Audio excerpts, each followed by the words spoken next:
आदाब नाज़रीन, जी सलाम में आप सभी का इस्तकबाल है। मैं हूं आपके साथ बुशरा खानम फहद और आप देख रहे हैं कश्मीर एक्सप्रेस, जिसमें हम आपके लेकर आते हैं जम्मू कश्मीर से जुड़ी हर अहम खबर।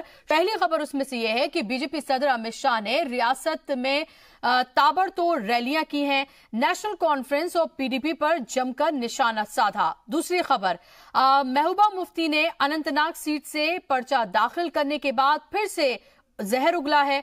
उनके अलावा एनसी और कांग्रेस के उम्मीदवारों ने भी अनंतनाग सीट से अपना नॉमिनेशन फाइल किया है। तीसरी खबर में हम आपको बताएंगे कि पाकिस्तान की जानिब से सीज फायर के खिलाफ वर्जी लगातार जारी है। पुंछ में कई मकामात पर बच्चों के जो स्कूल्स हैं उनको बंद कर दिया गया है और साथ ही तनाज़े को देखते हुए क्रॉस एलओसी ट्रेड को भी अभी तक रोक लगा दी गई है, जिस तरह से लगातार खिलाफवर्जी की जा रही है। और चौथी खबर, बारामूला में आर्मी के जवानों के साथ आम लोगों ने अमन और चैन कायम रखने के लिए सिक्योरिटी इश्यूज पर बातचीत की है। और पांचवी और अहम खबर यह है कि कांग्रेस के मैनिफेस्टो पर रियासत में तनाजा छिड़ गया है।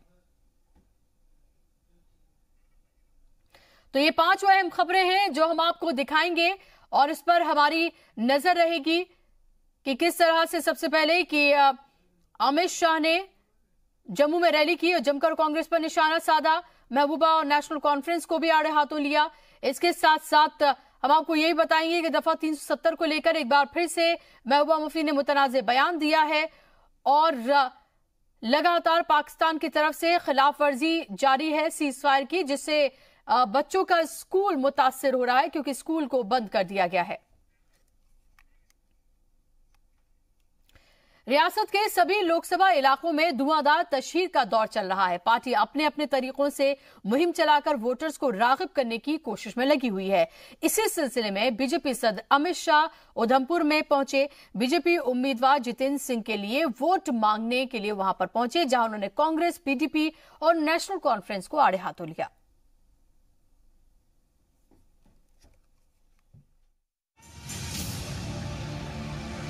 उधमपुर में डॉक्टर जितेंद्र सिंह के लिए वोट मांगने पहुंचे अमित शाह मंच पर पहुंचते ही जारहाना मूड में दिखे। उन्होंने खिताब के दौरान एनसी और पीडीपी पर जमकर निशाना साधा। अमित शाह ने नारा दिया, जहां हुए बलिदान मुखर्जी वो कश्मीर हमारा है। मैं उस पार्टी का अध्यक्ष हूं जिस पार्टी के अध्यक्ष श्यामा प्रसाद मुखर्जी भी रहे और पंडित प्रेमनाथ डोगरा भी रहे। मैं उस पार्टी का अध्यक्ष, मेरे जीवन का बड़ा सौभाग्य है। एयर स्ट्राइक का जिक्र करते हुए अमित शाह ने कहा कि जब एयरफोर्स ने पाकिस्तान में एयर स्ट्राइक की तो पूरे मुल्क में जश्न मनाया जा रहा था, लेकिन कांग्रेस, पीडीपी और एनसी के दफ्तरों में मातम मनाया जा रहा था। पूरे देश भर के अंदर एक उत्साह की लहर दौड़ गई। जवान पटाखे जलाने लगे, शहीदों की तस्वीरों पर फूलमालाएं चढ़ाने लगे, महिलाओं ने घर में मिठाइयां बनाई, चारों ओर उत्साह का माहौल था। मातम दो ही जगह पे था, एक तो पाकिस्तान में था, बड़ा स्वाभाविक, दूसरा राहुल बाबा, एनसी और पीडीपी वालों के कार्यालयों में। अमित शाह ने कहा कि यूपीए के दौरान रियासत को सिर्फ 98,000 करोड़ रुपए मिलते थे, लेकिन बीजेपी की सरकार ने रियासत के लिए 2,74,114 करोड़ की रकम दी ताकि रियासत की तरक्की हो सके। इतना ही नहीं, 65 और 71 के युद्ध के विस्थापित भाइयों बहनों के लिए और 10,000 करोड़ रुपया और 1,300 परिवारों को आइडेंटिफाई भी करने का काम ये भारतीय जनता पार्टी की सरकार ने कर दिया है। कांग्रेस के मैनिफेस्टो पर अमित शाह ने तनकीद करते हुए कहा कि कांग्रेस इमरजेंसी जैसे हालात पैदा करना चाहती है, लेकिन बीजेपी ऐसा नहीं होने देगी। उधमपुर डोडा सीट के लिए वोटिंग होनी है, लेकिन जिस तरह का जोश बीजेपी के लिए देखा गया है यहाँ के लोगों में, ऐसे में ये कहा जा सकता है कि बीजेपी की जो पैठ है, खासकर डोडा उधमपुर जो कॉन्स्टिट्यूएंसी है, वो काफी उसमें अच्छा इजाफा देखने को मिला है इस दफा। कैमरामैन आशुक के साथ राजन वैद, जी मीडिया जम्मू। और वहीं जुगल किशोर की हिमायत में अमित शाह ने सुंदरबनी के ठंडा पानी में एक दीगर रैली को खिताब किया। अमित शाह ने सुंदरबनी में अकबर लोन और उमर अब्दुल्ला पर कांग्रेस से जवाब मांगा। साथ ही कहा कि अगर आप नरेंद्र मोदी सरकार चुनते हैं तो अगले 5 सालों में हम देश से हर एक दरअंदाज को बाहर निकाल देंगे। ये दरअंदाज हमारे मुल्क को दीमक की तरह खा रहे हैं। हमारा स्टैंड है कि कश्मीर और जम्मू और कश्मीर की कण कण भूमि मां भारती का मुकुट मणि है, इसको हम कोई हाथ लगाने नहीं। मित्रों, अभी अभी जिस प्रकार के भाषण हो रहे हैं, घाटी में चुनाव चल रहा है, एनसी का एक नेता पाकिस्तान जिंदाबाद के नारे लगाता है। भैया तुम कहां रह रहे हो? किस देश का खाना खाते हो? किस देश की हवा लेते हो? किस देश का पानी पीते हो? पाकिस्तान जिंदाबाद के नारे लगाते हो। अरे राहुल बाबा मौनी बाबा बनकर चुप बैठे। एनसी के साथ आपका गठबंधन है, आप भाग नहीं सकते। राहुल गांधी, आपको जवाब देना चाहिए। एनसी के विधायक के प्रत्याशी पाकिस्तान जिंदाबाद के नारे लगते हैं, आप इसके साथ सहमत हो या नहीं हो, ये देश की जनता को जवाब दीजिए। राहुल गांधी, चुप रहने से कुछ नहीं होता। उमर अब्दुल्ला ने कल स्टेटमेंट किया कि जम्मू कश्मीर के अंदर नया प्रधानमंत्री बनेगा, देश में 2 प्रधानमंत्री। मैं पूछना चाहता हूं जम्मू की जनता को, आप मुझे बताओ, देश में 2 प्रधानमंत्री हो सकते हैं क्या? हो सकते हैं क्या? और राहुल बाबा मौनी बाबा बने होंगे, आप बोलते ही नहीं हो। देश की जनता जानना चाहती है कांग्रेस अध्यक्ष से कि उमर अब्दुल्ला के बयान पर आपकी प्रतिक्रिया क्या है? क्या आप भी चाहते हो कि इस देश में 2 प्रधानमंत्री हो? अभी अभी कांग्रेस पार्टी ने अपना घोषणा पत्र जारी किया। घोषणा पत्र के अंदर एक मुद्दा लेकर आए कि कानून से देशद्रोह की दफा निकाल देंगे। क्यों भला? आपके सारे देशद्रोही आपके चचेरे भाई लगते हैं भैया, क्यों निकाल रहा है? तो अभी आपने देखा कि अमित शाह ने 2 रैलियां की जम्मू में, और किस तरह से कांग्रेस के साथ साथ पीडीपी और नेशनल कॉन्फ्रेंस को निशाने पर लिया और कहा कि नेशनल कॉन्फ्रेंस कहती है कि अगर हम इख्तिदार में आए तो एक प्रधानमंत्री अलग से जम्मू कश्मीर का होगा। इसको लेकर निशाने पर लिया और साथ साथ कांग्रेस पर भी निशाना साधा। इस पर बात करने के लिए हमारे साथ डॉक्टर हरबख्श सिंह पीडीपी के स्पोक्स पर्सन जुड़ गए हैं, इनसे मैं बात करूंगी। डॉक्टर हरबख्श सिंह जी, बहुत बहुत इस्तकबाल है आपका जी सलाम में। मेरा पहला सवाल आपसे ये है कि अमित शाह ने आज जो 2 रैलियां की हैं उस पर सबसे ज्यादा आपको घेरा है, नेशनल कॉन्फ्रेंस को और कांग्रेस को घेरा है। उनका ये कहना है कि जब एयर स्ट्राइक की गई तो एक तो पाकिस्तान में मातम था, लेकिन वो जग जाहिर है, लेकिन उसके साथ साथ जो मातम पसरा हुआ था वो पीडीपी, कांग्रेस और नेशनल कॉन्फ्रेंस में भी पसरा हुआ था, यानी कि आपका मुकाबला पाकिस्तान से किया है।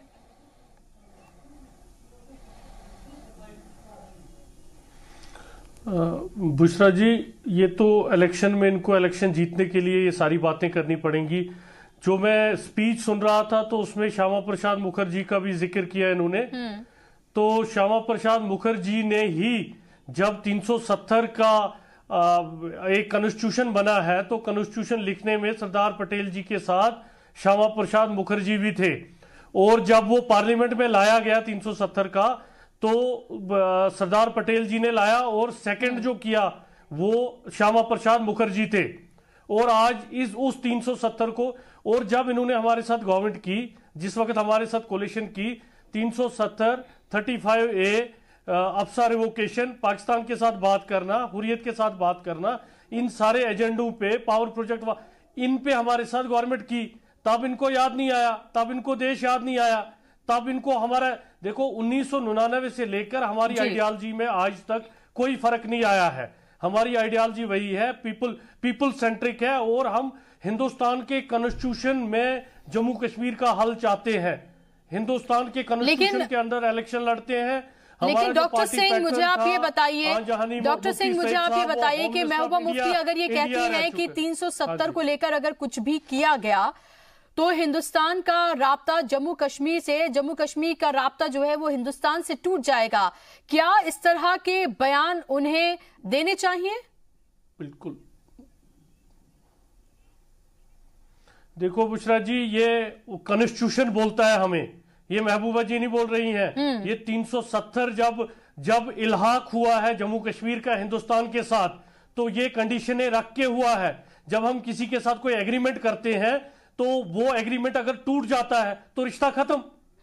अगर आप एग्रीमेंट ही नहीं रखेंगे तो रिश्ता कहां का रह गया?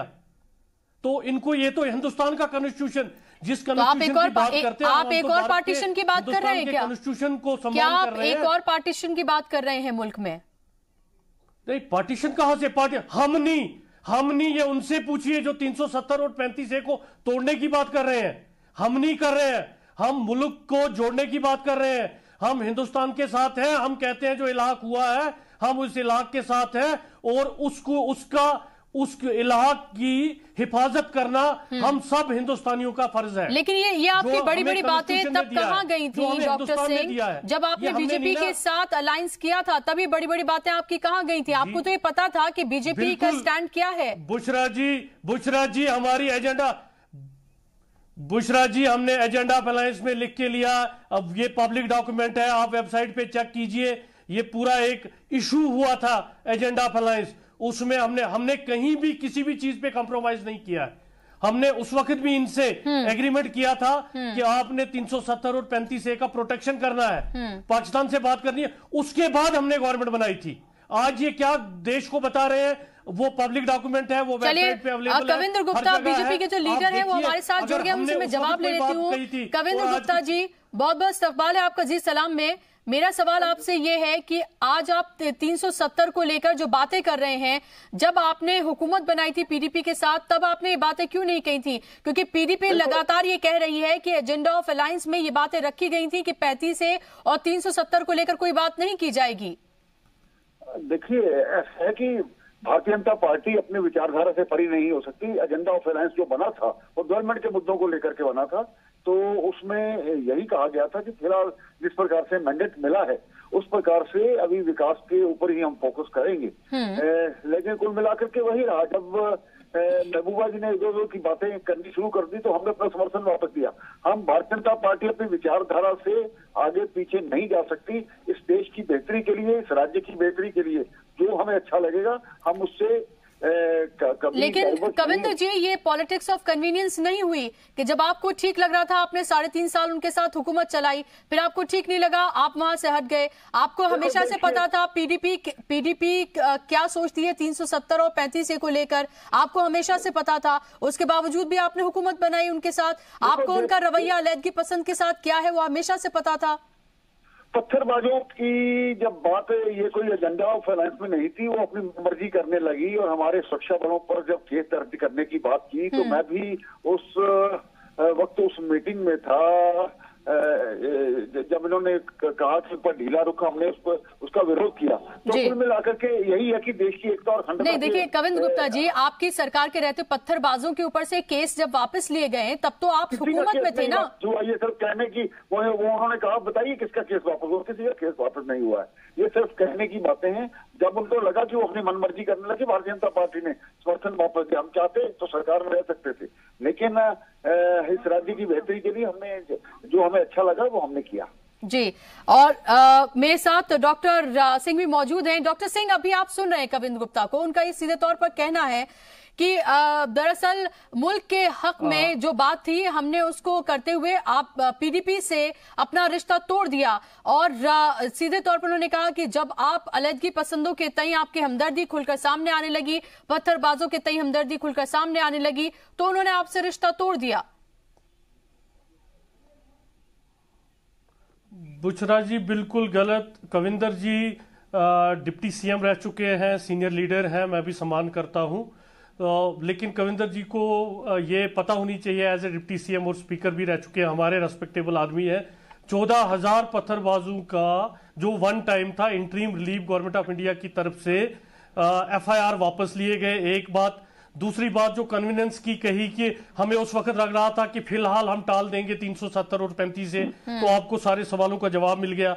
दूसरी बात, अगर हमारा एजेंडा था रसाना केस में 2 मंत्री जो थे जिन्होंने उस वक्त एक वहां पब्लिक में जाके मदद की रेपिस्टों की या वहां बात की, तो जब उस वक्त हमारी चीफ मिनिस्टर साहिबा ने बीजेपी से 2 मंत्रियों को बर्खास्त करवाया, तब इनको हमारी आइडियोलॉजी अच्छी लगती थी। जब इन्हें अपने 2 मंत्रियों को सैक किया महबूबा जी के कहने पे, तो तब तो सब कुछ ठीक था। और जब इलेक्शन आने लगे, जब लगा कि हमारा जो है लोगों से दूरियां बढ़ रही है या इनका अपना जम्मू में एक फील्ड खराब हो रहा है हिंदुस्तान की लेवल पे लोगों को, तो एक सिंपैथी वोट करने के लिए इन्होंने वापस ले लिया सपोर्ट। अदरवाइज 14,000 बच्चों का एफआईआर हमने रिक्वेस्ट की तो गवर्नमेंट ऑफ इंडिया ने पास किया, ये हमारे सहयोगी थे जी। ये तो कविंद्र गुप्ता जी जवाब दीजिए। 2 मंत्री थे जिनको सैक किया जी, तब भी हमसे ले सकते थे जी। एक मिनट डॉक्टर सिंह जी।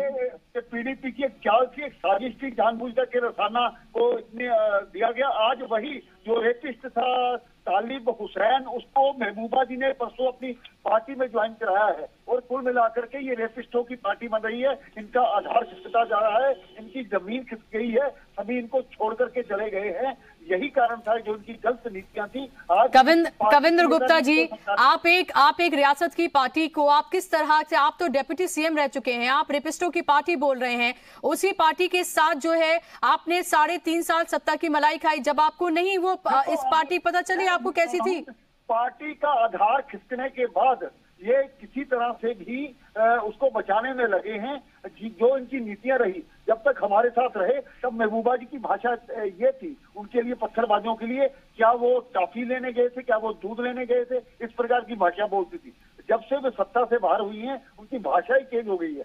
इनसे पूछिए, ये हमारे मित्र हैं, क्या आपको सारे जो आधे से ज्यादा मंत्री आपके क्यों छोड़ करके चले गए? कोई ना कोई नीतियां इनकी खराब होंगी तभी तो इस प्रकार से हुआ। लेकिन अब कश्मीर की जनता भी इनको स्वीकार करने वाली नहीं है, और आने वाला समय 23 मई को जो रिजल्ट निकलने वाले, एक भी सीट इनकी नहीं आएगी, और ये कुल मिलाकर के लोगों में इस प्रकार से। अच्छा, आप ये बता दीजिए, आप जम्मू को लेकर इतने कॉन्फिडेंट हैं, श्रीनगर को लेकर भी कॉन्फिडेंट है कि आपको वहां पे भी? तो भारतीय जनता पार्टी 3 सीटें पहली जो है रिटेन करेगी, कश्मीर से इस बार हमारा खाता खोलेगा जी। आप ये बताइए, लेकिन आप किस तरह से दावा कर रहे हैं, क्योंकि दफा 370 और 35 को लेकर जो आप बात करते हैं, जो आपका एजेंडा है, हालांकि 5 साल आपने कुछ नहीं किया। कश्मीर की जनता भी ये समझती है कि इन्होंने जो पीडीपी और नेशनल कॉन्फ्रेंस जैसी पार्टियां हैं, इनके कारण से ही आज कश्मीर इस हालात में पहुंचा है। अब इनको स्वीकार करने वाला नहीं है कोई भी, और आने वाला समय बचाएगा। भारतीय जनता पार्टी ने ये जो पीछे लोकल बॉडीज इलेक्शन हुए, पंच सरपंच के इलेक्शन में, पंचायतों के इलेक्शन में बहुत बड़ी संख्या में हमने पंच सरपंच जीते हैं। उसके साथ ही 112 के लगभग हमारे कारपोरेटर जीते हैं। ठीक है, पार्टी का आधार वहां पर बना है जी। आने वाले समय में हम पहले से, चलिए वो तो आने वाला वक्त बताएगा, 23 मई को पता चल जाएगा। आप मेरे साथ बने रहिए। डॉक्टर सिंह भी मौजूद हैं। डॉक्टर सिंह, मुझे बताइए कि अमित शाह ने आज जो रैली की है उसमें कहा है उन्होंने कि अगर हम इख्तिदार में आए, जो जितने भी मुल्क मुखालिफ लोग मौजूद हैं जम्मू कश्मीर में खासतौर पर, उनको बाहर कर दिया जाएगा। क्या कहीं ना कहीं उन्होंने आप लोगों की तरफ भी इशारा किया है? देखो, जो मुल्क मुखालिफ होगा उनको परेशानी होगी। हमने कभी मुल्क को ना बांटने की बात करी है, ना मुल्क। और दूसरी बात रही कि आज ही इलेक्शन के वक्त क्यों 4.5 साल क्यों नहीं याद आया। और रही बात कि जो आज ये दावे दे रहे हैं, जैसे राम मंदिर का दावा बड़ी देर से आ रहा था, हम बड़े छोटे थे, हम सुनते आए थे कि राम मंदिर बनेगा, आज तक बना नहीं। 370 और 35A को भी एक वो, और जो बात अभी मेरे सीनियर लीडर हैं रेस्पेक्टेबल कविंदर जी ने कही कि इनको कोई भी सीट नहीं आएगी, ये हम धमकी माने कि ये हम रिगिंग माने, क्योंकि मैं तो कहता हूं कि लोग डिसाइड करेंगे। मैं तो कहता हूं हम कुछ नहीं बोल सकते किसको कितना आएंगे, ये लोग डिसाइड करेंगे।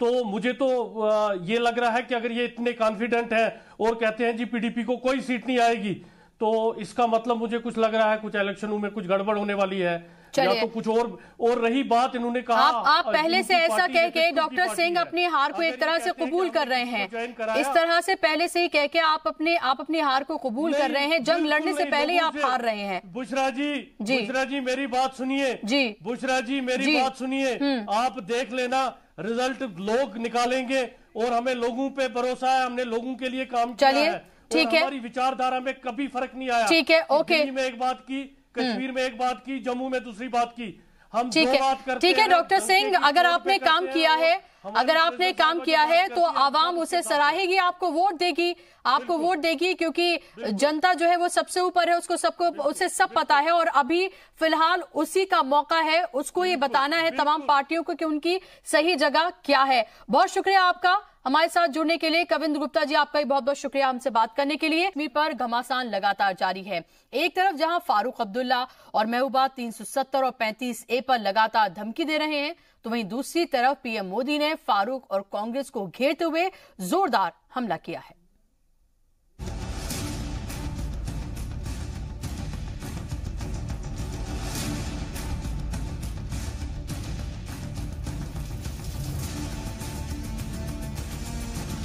भारत तेरे टुकड़े होंगे, ऐसा कहने वाली गैंग को समर्थन देने वाले लोग हैं।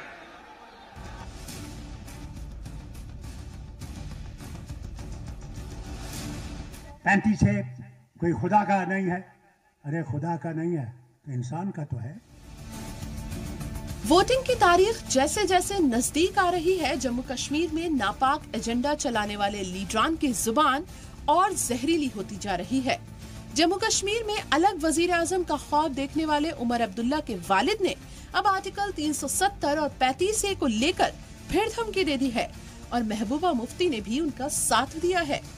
370 का देखते हैं मैं भी देखता हूँ फिर इल्हाक रहता है या नहीं रहता। हमने हिंदुस्तान का झंडा यहाँ थामा है। अगर आपने 370 के साथ हाथ लगाया तो ये झंडा हमारे हाथों में भी नहीं रहेगा, हमारे कंधों में भी नहीं रहेगा। उमर अब्दुल्ला और उनके वालिद फारूक अब्दुल्ला रोज इस तरह की बयानबाजी कर रहे हैं। कश्मीर में इनसे इत्तेहाद करने वाली कांग्रेस चुप है। बीजेपी ने इसी चुप्पी पर जवाब मांगा है। क्या बताइए, भारत में 2 प्रधानमंत्री होने चाहिए क्या?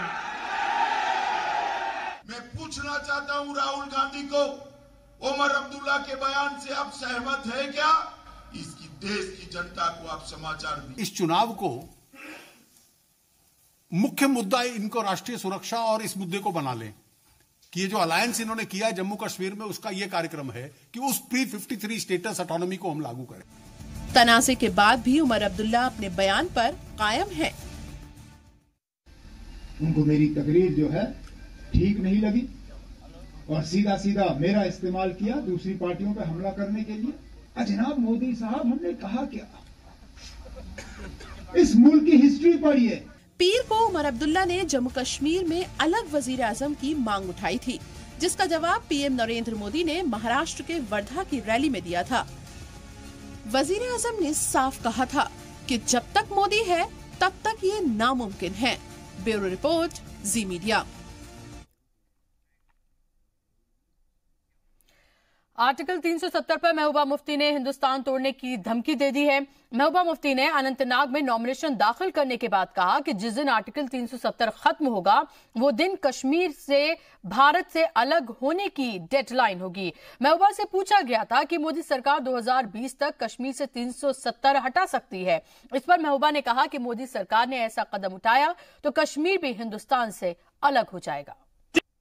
कांग्रेस ने जैसे ही अपना मैनिफेस्टो जारी किया, इस पर सियासी घमासान छिड़ गया है। रियासत में जहां उमर अब्दुल्ला और महबूबा मुफ्ती ने मैनिफेस्टो का इस्तकबाल किया है, तो वहीं बीजेपी और दीगर पार्टियों ने इसकी जमकर मजम्मत की और इस मैनिफेस्टो को मुल्क के खिलाफ करार दिया। कांग्रेस के मैनिफेस्टो पर बीजेपी ने जबरदस्त हमला बोला है। बीजेपी के सीनियर लीडर कविंद्र गुप्ता ने कहा कि ये शेख चिल्ली के सपने देख रहे हैं।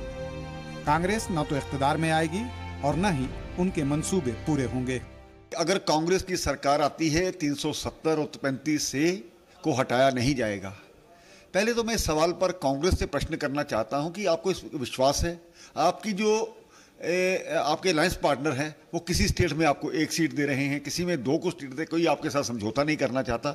ये आप शेख चिल्ली वाली जो सोच है, जो सपने हैं, उसको लेना छोड़ दो। वो जमाना चला गया नेहरू का और राजीव गांधी तक जो भी वो रहा।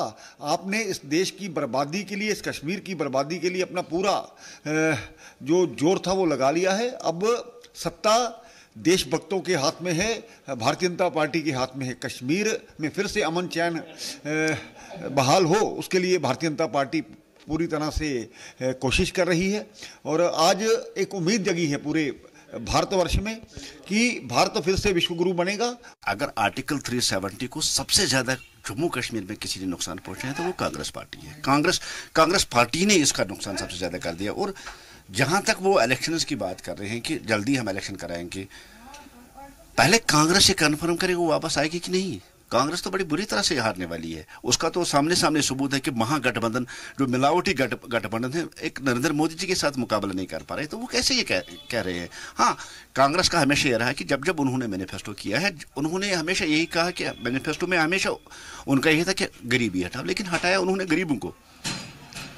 और आज जहां जम्मू कश्मीर की हालात को देखते हुए यहाँ के वोट बैंक को हासिल करने के लिए वो कह रहे हैं कि यहाँ आर्टिकल 370 को हम रहने देंगे। तो आर्टिकल 370 के साथ छेड़ा किसने? कांग्रेस के मैनिफेस्टो के खिलाफ जम्मू में बजरंग दल के वर्कर्स ने मुजाहरा किया। मुजाहिरीन की माने तो इस मैनिफेस्टो में आर्टिकल 370 को न हटाने, सेडिशन कानून को खत्म करने और रियासत में सिक्योरिटी फोर्सेस को दिए गए स्पेशल पावर पर हमला किया गया है और इन्हें खत्म करने की बात हो रही है, जो काबिले बर्दाश्त नहीं है। मुजाहिरीन की माने तो मैनिफेस्टो सिर्फ कश्मीर के लिए है और इसमें जम्मू की पूरी तरह से अनदेखी कर दी गई है। बजरंग दल के कारकुनान ने कांग्रेस के खिलाफ नारेबाजी करते हुए उसका पुतला भी फूंका। जिस प्रकार से कांग्रेस ने कल मैनिफेस्टो जारी किया है, उसमें देश विरोधी कानून को निरस्त करने की बात की गई है। उसके अलावा जो असपा है, जो जम्मू कश्मीर में लागू जो विशेष पावरें जो है पैरामिलिट्री फोर्सेस आर्मी को देता है, उसको भी समाप्त करने की बात की गई है। हम इसका कड़ा विरोध कर रहे हैं। हालांकि रियासत की 2 बड़ी पार्टियों पीडीपी और एनसी ने कांग्रेस के मैनिफेस्टो का इस्तकबाल किया। खुद महबूबा मुफ्ती और उमर अब्दुल्ला ने कांग्रेस के मैनिफेस्टो से इत्तेफाक किया है। ब्यूरो रिपोर्ट, जी सलाम। पीडीपी की सदर और साबिक वजीर आला महबूबा मुफ्ती ने अनंतनाग लोकसभा सीट से अपना नॉमिनेशन भरा है। 23 अप्रैल को अनंतनाग जिले में वोट डाले जाएंगे। 29 अप्रैल को कुलगांव और 6 मई को पुलवामा जिले में वोटिंग होगी।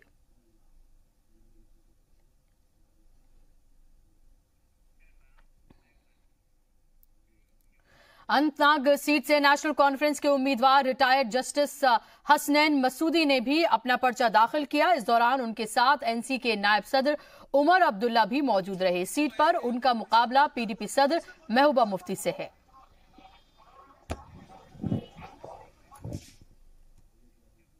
और उधर कांग्रेस उम्मीदवार और रियासती कांग्रेस के सदर जीए मीर भी इसी सीट से किस्मत आजमा रहे हैं। उन्होंने भी आज अपना पर्चा दाखिल करके ताल ठोक दी है। इस सीट पर मुकाबला काफी दिलचस्प होगा क्योंकि तीनों लीडर एक दूसरे से कम नहीं हैं।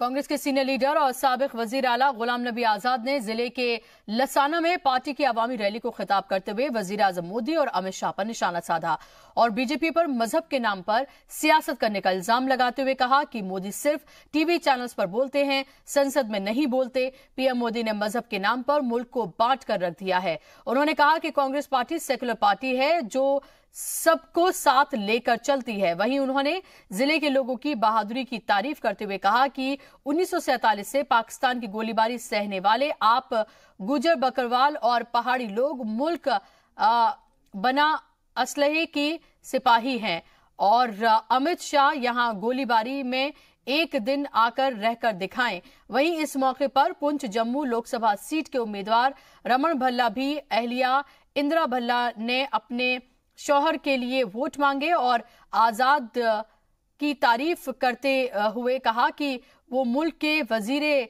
आजम होना चाहिए। वो इतने बड़े लीडर हैं कि कांग्रेस पार्टी इनके बिना चल नहीं सकती। देखिए, ये प्रॉब्लम तो हमें पूरे मुल्क में आ रही है और ये प्रॉब्लम नई है।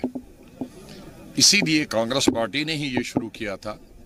जब पहले में बक्से में वोट जाते थे और उसमें कई जगह जो बाहुबली होते थे कैंडिडेट किसी भी पार्टी के, वो बूथ पे कब्जा कर देते। इसीलिए कांग्रेस पार्टी ने ही ये ईवीएम का मशीन का सिलसिला किया था शुरू, और ईवीएम हमारे वक्त तक तो ईवीएम 100% परफेक्ट था। लेकिन हमको ये नहीं मालूम था कि एक दिन मोदी साहब आएंगे तो वो मोदी इसमें भी चोरी करेंगे। ये क्या करेंगे अब इसका भी कोई तोड़ निकालना पड़ेगा। और यहाँ के बाद गुलाम नबी आजाद कुपवाड़ा पहुंचे, जहां लोलाब में उन्होंने एक पार्टी कन्वेंशन में शिरकत की। आजाद ने वर्कर्स को हिमायत दी कि वो कांग्रेस के मैनिफेस्टो में किए गए वादों को लोगों तक पहुंचाएं। वाज़ेह हो कि बारामूला से हाजी फारूक कांग्रेस की टिकट पर मैदान में हैं। तो मैंने जम्मू में इसका बताया कि जो भी आज स्टेटमेंट किसी की तरफ से भी आ रहे वैली में, उसके लिए जिम्मेदार कौन है? उसके लिए जिम्मेदार प्राइम मिनिस्टर नरेंद्र मोदी और बीजेपी। ये जो प्राइम मिनिस्टर कहते हैं कि हमारे अलायंस ने ऐसा स्टेटमेंट दिया, सबसे पहले मैं कहता हूं कि प्राइम मिनिस्टर अपनी जबान पे उनको कितना कंट्रोल है। जम्मू के रायपुर सतवारी में बीजेपी ने नए इलेक्शन ऑफिस का इफ्तिताह किया। इस मौके पर जम्मू पुंछ लोकसभा सीट से पार्टी के उम्मीदवार जुगल किशोर, साबिक नायब वजीर आला कविंद्र गुप्ता और एमएलसी विक्रम रंधावा बतौर मेहमान खुसूसी मौजूद थे। इस दौरान उन्होंने ऑफिस का इफ्तिताह किया और पार्टी कारकुनान से इंतखाबात को लेकर बातचीत की। इस मौके पर जुगल किशोर और कविंद्र गुप्ता ने कहा कि पार्टी की पॉलिसीज और स्कीम्स को देखते हुए लोग उन्हें वोट देंगे। उन्होंने जम्मू की दोनों सीट पर जीत का दावा किया। एक तरफ पुलवामा में हालात कशीदा रहते हैं, आए दिन दहशतगर्दाना सरगर्मियां सुर्खियां बनती रहती हैं, तो दूसरी जानिब कुछ तंजीमें और इदारे समाज के तई अपने फर्ज को निभाने से पीछे नहीं हट रहे हैं। उन्हीं तालीमी इदारों में से एक है फोनेक्स पैरामेडिकल कॉलेज, जो पुलवामा में वाक़ है। आए दिन हड़ताल से मुतासर पुलवामा में फोनेक्स पैरामेडिकल कॉलेज न सिर्फ वादी के बल्कि रियासत भर के बच्चों को पैरामेडिकल की तालीम के लिए माहौल और सहूलियात फराहम कराते हैं। फोनेक्स पैरामेडिकल कॉलेज खराब हालात में भी बच्चों की पढ़ाई मुतासिर नहीं होने देता। फोनेक्स पैरामेडिकल कॉलेज ने इस साल के अपने नए बैच के बच्चों के इस्तकबाल के लिए वेलकम डे का एहतमाम किया। जनूबी कश्मीर का जिला पुलवामा पिछले कई सालों से पुरतशद्दुद हालातों में उबलता रहा, जहां अगर हम पिछले साल की ही बात करते हैं, पिछले साल जनूबी कश्मीर का जिला पुलवामा में तकरीबन 150 दिन हड़ताल रही, बंद रही और यहाँ की जिंदगी जो मफलूज होके रह गई। तो इन पुरतशद्दुद हालातों में यहाँ पे अक्सर बेशतर लोग जो है वो ज़्यादातर अपना पैसा मार्केट में नहीं उतारना चाहते हैं, क्योंकि बंद की वजह से उन्हें काफ़ी सारे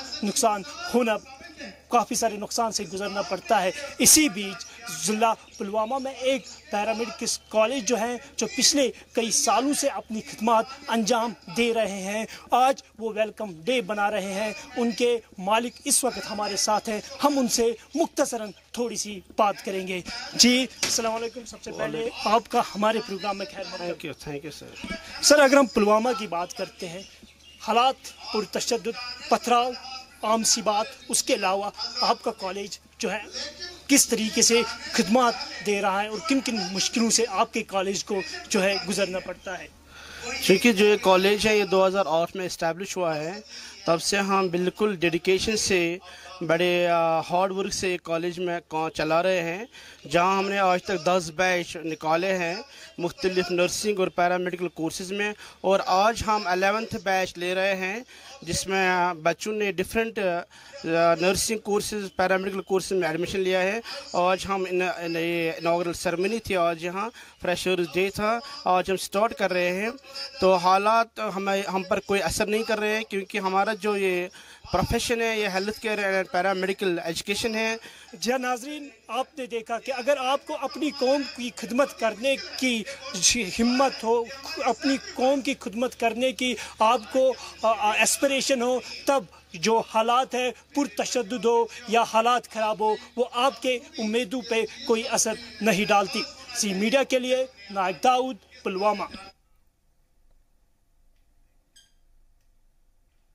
बारामूला में इंतखाबात के दौरान लॉ एंड ऑर्डर बनाए रखने और इलाके में अमन के लिए सीआरपीएफ और रियासती पुलिस के ऑफिसर्स ने मकामी लोगों के साथ बातचीत की। इस दौरान सीआरपीएफ के डीजी रावील राय ने कहा कि मकामी लोगों के साथ तालमेल का ही नतीजा है कि सिक्योरिटी फोर्सेस को लगातार कामयाबी मिल रही है। उन्होंने दहशतगर्दी का दामन थामने वाले नौजवानों को भी कहा कि वो हथियार छोड़कर तरक्की का रास्ता चुने, क्योंकि बंदूक उठाने वालों के साथ सख्ती से निपटा जाएगा। पुंछ जिले में गुज़िश्ता 3 दिनों से पाकिस्तानी फौज की गोलीबारी का सिलसिला जारी है। आज भी पाक आर्मी ने सरहद से मुत्तसिल इलाके शाहपुर, किरनी, कस्बा, मंधार में पाक की जानिब से गोलीबारी की गई। 3 दिनों से हो रही गोलीबारी में अब तक गांव के 29 अफराद जख्मी हो गए हैं। आपको बता दें कि गुज़िश्ता रात भी पाकिस्तान की फायरिंग से 5 अफराद जख्मी हो गए, जिन्हें राजा सुखदेव सिंह हॉस्पिटल पुंछ लाया गया, जहां पर उनका इलाज चल रहा है। गोलीबारी में पुंछ के शाहपुर सेक्टर में 5 मकामी अफराद जख्मी हुए हैं। वहीं डॉक्टर शमीम भट्टी ने जी मीडिया से बात करते हुए कहा कि हमने कई एम्बुलेंस बॉर्डर पर तैनात कर दी हैं। पाकिस्तान अपनी हरकतों से बाज नहीं आ रहा है। गुज़िश्ता कई दिनों से जहां हिंदुस्तानी चौकियों और देही इलाकों को निशाना बनाया जा रहा है, तो वहीं पाकिस्तान ने मजहबी मकामात को भी नहीं बख्शा। पाकिस्तान ने बांडी चेचिया की दरवेश गुलाम कादिर तकिया शरीफ जियारत को भी निशाना बनाया है, जिससे जियारत को काफी नुकसान हुआ है। और ज़ियारत शरीफ में मदरसे का एक बच्चा भी जख्मी हो गया है। पाक की गोलीबारी से इलाके में खौफ का माहौल है, बच्चे सहमे हुए हैं, लोग घरों में बंद हैं।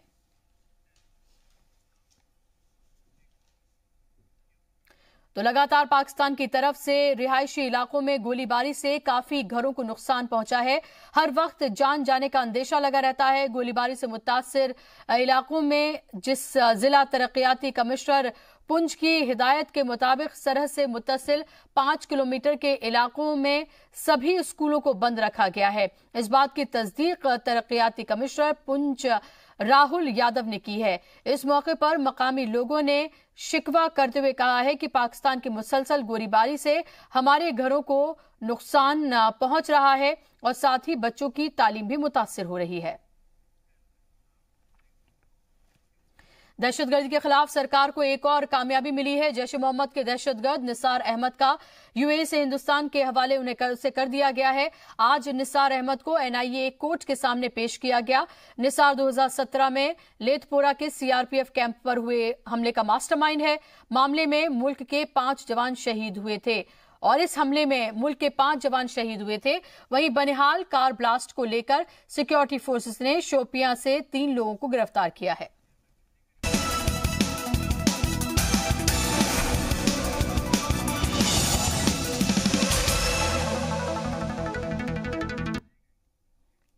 आदाब नाज़रीन, जी सलाम में आप सभी का इस्तकबाल है। मैं हूं आपके साथ बुशरा खानम फहद और आप देख रहे हैं कश्मीर एक्सप्रेस, जिसमें हम आपके लेकर आते हैं जम्मू कश्मीर से जुड़ी हर अहम खबर